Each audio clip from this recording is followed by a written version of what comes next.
Alright guys, I want to talk about this for a minute. You know, Dragon Ball Super should be coming out, I think, this week or, I don't know. I gotta go back and check, but I think it's coming up very soon.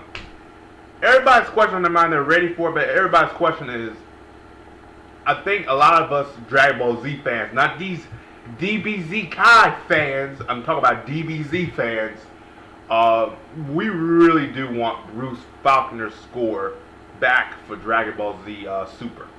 When you watch Dragon Ball Z Kai, or Kai, whatever you want to call it, I just call it for Dragon Ball Kai. I even put Z out there, I just put Dragon Ball Kai.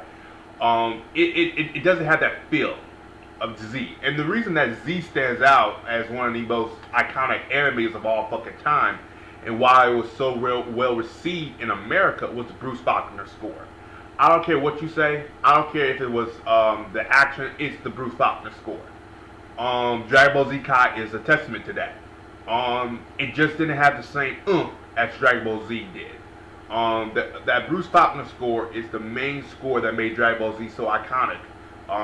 I think everybody can state that that score alone made Dragon Ball Z feel not anime-ish, but feel American-ish, and that's why it's so well received, because that score made it feel so American that people in America got into it. The music, I think I would say the music makes the world go round. For a film, anything, the score is important. Yes, the dialogue and the writing and the directing of it is also important, but goddamn, the music is also more important. Okay.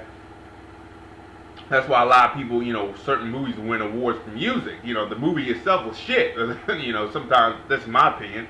But the movie, like Skyfall, prime example.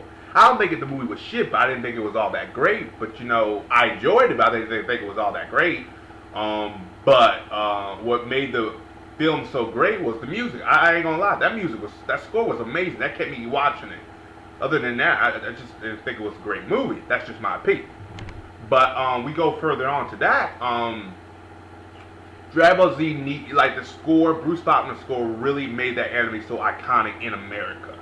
And even people in other countries love the score in America so much that they even got the Dragon Ball Z Funimation version of it. Everybody's like, oh, let's get the Kai version. Ain't nobody picking on that Kai version. You know why Dragon Ball Z always re-release the Dragon Ball boxes or whatever? That's what the Bruce Faulkner score. It sells. Those fuckers sell so much because that's what fans grew up with. Fans love that score. Hell, I love the score so much that I even got the damn DVDs. I'm broke because of it, but I got DVDs. The score is the perfect thing. And then when you go on the internet, you try to find a score like this. I know there's certain videos on YouTube that put the music with the Bruce Faulkner score because everybody wants that Bruce Faulkner score. That score is so iconic. Like, to the point, if Dragon Ball Z airs on TV with that Bruce Faulkner score, you could be downstairs in the living room. You're going to rush your ass upstairs and watch that shit. Dragon Ball Z, when it aired on Tsunami on that April Fool's prank, whatever, people were rushing to the TV because they saw they heard that Bruce Faulkner score. That score, the narration and score. That's how iconic that shit is. Do I think it needs to be a Super? You're damn fucking right, it needs to be a Super.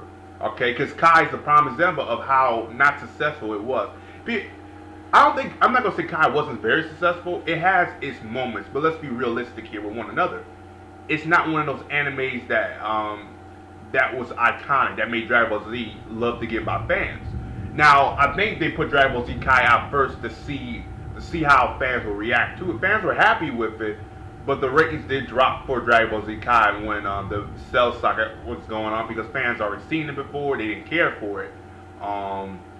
In Japan. In America, the ratings just dropped because people were just fucking. A lot of people, especially old fans, are like, fuck it, we want the Bruce Faulkner score. I want the Bruce Faulkner score. So, other than that, guys, that's pretty much what I want to dive in on that. Because they need that score. I know Funimation and Bruce Faulkner may not be on good terms, but fucker, you need to be on good terms. Because that score, fans want the score. We need that score for Super. Okay? Hell, he doesn't have to bring him at the old score. It just every time he did Dragon Ball Z, he brought a new score in. The Buu Saga had his own score. He needs to do the score again. He needs it. He makes a score for Super Saiyan Dragon Ball Z, Super Saiyan Super, or that Super Saiyan God form. He makes a score similar to how he did with Dragon Ball Z Super Saiyan 3. Holy shit! Still, my favorite scores is the Cell score, Vegeta score, of course. The androids had a good score too. Cell's my favorite. Like I listen to that score all the time. I love that shit. That score is fucking amazing, dude. That was like my fucking score. Like there's times I can bump it in the fucking car. I mean that score was fucking amazing. Then Vegeta, there's another score too. Oh yeah, the Dragon score. The Dragon score. They mixed the Dragon score with when Vegeta was doing the Final Flash. They mixed the Dragon score mixed with Vegeta score when he was doing the Final Flash. That shit was perfect. And Cell's like, "What's this?" In the uncut version, he's like, "The hell is this?" You know, and that Final Flash where that moment he did. That's just perfect. You know what I mean? Just oh my god, they need that score. As always, like and subscribe. Let me know down below what you guys think. Do you think Bruce Bottom's score needs to be in Dragon Ball Z Super? I think it fucking does. I really do. That's just my opinion.